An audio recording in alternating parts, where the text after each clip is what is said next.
네, 라찬스 시간으로 넘어가 보도록 하겠습니다. 오늘 이 시간에는 하이투자증권의 이화진 과장 연결해 보도록 하겠습니다. 네, 과장님 안녕하세요. 네, 안녕하세요. 네, 저희 추천해 주셨던 종목 중에 솔로엠이 어제 1차 목표가 32,000원을 넘어섰습니다. 32,400원 어제 고점을 터치했는데요. 오늘 추가적인 상승세 나와주면서 32,450원 고점 만든 이후에 지금은 살짝 내려와 있습니다. 이 종목 2차 목표가를 제시해 주실 건지 이전부터 리뷰 부탁드릴게요.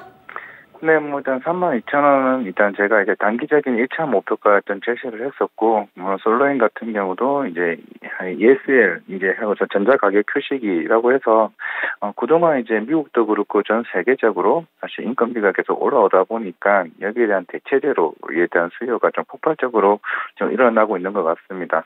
그만큼 솔로인도 이제 ESL에 대한 실적이 1분기 때부터 계속 꾸준하게 상향하는 모습을 보여왔었기 때문에 여기서 충분히 그런 ESL에 대한 수요가 계속 폭발적으로 일어나고 있고, 실제로 우류 시장이나 그리고 물류, 마트 이런 쪽으로 자꾸 확장성이 계속 충분히 나올 수 있는 이제 분야이기 때문에 지금 우리 당사 애널리스트도 지금 한 4만 원에 일단 목표가를 제시해 준 만큼 이제 여기서 추가적인 한 38,000원 정도의 2차 목표가 제시하도록 하겠습니다. 솔로엠은 2차 목표가 제시해 주셨습니다. 38,000원으로 제시해 주셨고요. 참고로 지금 하이투자증권에서 리포트에 따르면 4만 원을 목표가로 제시해 주셨다는 점도 짚어주셨으니까요. 이 점까지 참고해 보셨으면 좋겠습니다. 그럼 지난주에 추천 종목도 함께 리뷰를 해보도록 할게요. 카지노 관련 종목 중에서 GKL을 추천을 해주셨는데 당시에 목표가로 제시해 주셨던 금액은 아직 도달하지 못했습니다. 이 종목은 어떻게 바라보는 게 좋을까요? 네, 일단은 지난주부터 한중 수교, 이제 31주년이 되면서 이제 본격적으로 단체 관광들이 이제 국내로 유입되고 있습니다.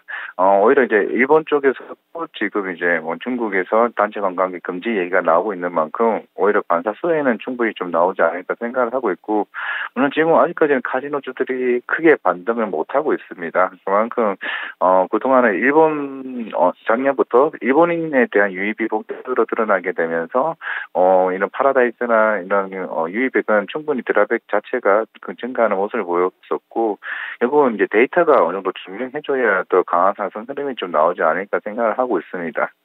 일단은 GK도 작년에 카지노 이전을 했던 이제 드래곤시티 지점 같은 경우도 올해부터는 본격적으로 테이블이 확장세, 여기에 대한 매출이 조금 어느 정도 반영될 것으로 보이고 있기 때문에 결국 이제 3분기보다는 4분기에 더 실적이 충분히 좀 반영될 수 있지 않을까 생각하고 있습니다. 네, 여전히 GKL에 대해서는 매수 관점 유효하다라는 점 짚어주셨고요. 당시의 목표가로는 2만 원 제시해 주셨으니까요. 다시 한번 참고해 보셨으면 좋겠습니다. 그렇다면 오늘의 추천 종목은 어떤 종목인지도 궁금합니다. 오늘은 어떤 종목 들고 오셨을까요? 네, 케어젠이라는 종목이고요. 물론 오늘 조금 급등하는 모양새가 나오곤 있습니다. 물론 이제 최근에 새롭게 이제 액면 분할 상장을 했었고요. 그만큼 이제 프로시스테로에 대한 수요가 작년 12월부터 북미 쪽 아마존을 통해서 시장에서 나오고 있다라고 생각하고 있고, 1분기 때는 한 100억 정도 나왔고, 회사의 가이던스는 연간 한 1,000억 정도 지금 제시를 하고 있습니다. 이제 9월 달부터 9월에 이제 중국에서 굉장히 유명한 이제 인플루언서를 통해 가지고 라이브 방송을 해서 아마 조금 중국 소비자들에게 어느 정도 큰 영향을 좀 미치지 않을까 생각을 하고 있습니다. 지금 북미나 캐나다나 인도네시아 좀 이쪽 관련해서는 이제 서서히 실적이 나오고 있다고 좀 생각하고 있기 때문에 그만큼 이런 건기식에 대한 혈당 조절 건기약이 충분히 제가 봤을 때는 중국에서도 크게 좀 성공할 수 있지 않을까 생각을 하고 있기 때문에 충분히 메리트는 있다. 왜냐하면 최근에 그저께는 한 11% 빠지고 어제 11% 빠지고 오늘 또 다시 10% 하는 급등이 나왔었는데, 물론 오늘 이제 노무라에서 이제 리포트가 나오게 되면서 조금 시장은 좀 긍정적인 반응을 좀 보이고 있는 것 같습니다. 그만큼 이런 펩타이드 기반으로 하고 있는 이런 치료제들이 하나둘씩 시장에서 크게 부각이 되고 있는 만큼 향후 이제 케어젠에 대한 이런 국가별로에 대한 실적들 2분기 때는 그런 부분이 좀 지연됐던 이슈가 있었기 때문에 실적이 좀 부진을 했고, 3분기는 그런 이연 실적이 어느 정도 다 반영되는 부분이 있다고 생각하고 있기 때문에 3분기 때부터는 최근에 바닥을 기점으로 해서 충분히 반등할 수 있는 자리가 되지 않을까 생각을 하고 있습니다. 네, 라이브 방송과 같은 판매 채널도 적극적으로 늘리고 있고 뿐만 아니라 해외 수출도 지속적으로 늘어나고 있기 때문에 케어젠 주목해보자라는 점을 짚어주셨습니다. 그런데 말씀해 주신 것처럼 오늘 10% 넘는 급등세가 나왔기 때문에 지금 진입하기 부담스러워하시는 분들도 많으실 것 같은데요. 매수 전략을 어떻게 짜주시면 좋을까요? 왜냐면 근데 뭐 어제도 10% 빠졌었기 때문에 사실 제가 봤을 때는 사실 어제는 굉장히 사실 아주 알 수 없는 약간 수급에 대한 이양이 좀 생각을 하고 있습니다. 워낙 이제 케이드는 계속 꾸준하게 실적이 상향하고 있는 좀 상황이라 생각을 하고 있고요.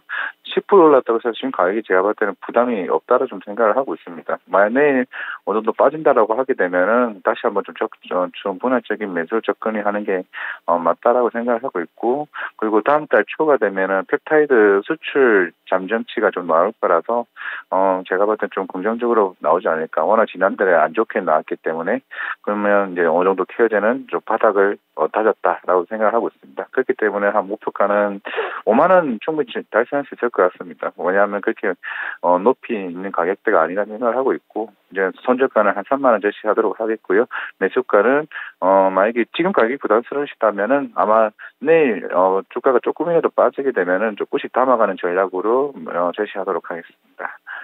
네, 매수 전략 다시 한번 정리를 해드리도록 하겠습니다. 어제 주가가 급락을 했기 때문에 바로 이렇게 급락했던 장의 되돌림 장세이기 때문에 지금 들어가셔도 좋다라는 점을 짚어주셨지만, 아무래도 지금 부담스럽다라는 생각이 드신다면 분할 매수 전략도 유효하다라는 점 짚어주셨고요. 목표가로는 5만 원, 그리고 손절가로는 3만 원 제시해 주셨습니다. 네, 오늘도 좋은 말씀 감사드립니다. 네, 감사합니다. 네, 오늘 방송 저희 끝난 이후에도 공개 방송 일정이 2가지가 있는데요. 한 가지씩 소개를 해드리도록 하겠습니다. 먼저 3시 40분에 매일 하시던 것처럼 김봉만 전문가님께서 마감 브리핑을 준비하고 계신데요. 유튜브에 김봉만의 맥점 매매를 검색하시고 들어가셔서 3시 40분에 마감 브리핑 들어가셨으면 좋겠습니다. 그리고 두 번째 공개 방송 일정은요. 오늘 저녁 7시 30분에 준비되어 있습니다. 유튜브에 빅이슈 여인수 TV를 검색하시고 들어가셔서 9월을 대비하는 핵심 대응 전략도 함께 들어가셨으면 좋겠습니다. 그럼 지금까지 라스찬스 시간이었습니다.